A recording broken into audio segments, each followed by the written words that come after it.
हरतालिकेच्या पूजेसाठी लागणारे साहित्य पाहूयात. हळदी कुंकू, अक्षता, गणेशाची मूर्ती,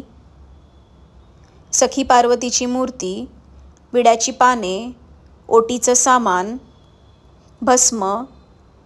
चंदन, पूजेसाठी पाणी, पंचामृत, जानवं, कापसाची वस्त्रे,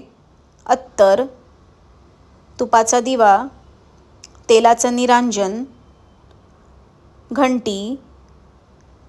नैवेद्यासाठी गुळ खोबरं, अगरबत्ती, धूप, आरतीसाठी कापूर, शिवलिंग बनवण्यासाठी वाळू, बेलपत्र आणि धोत्राचे फळ,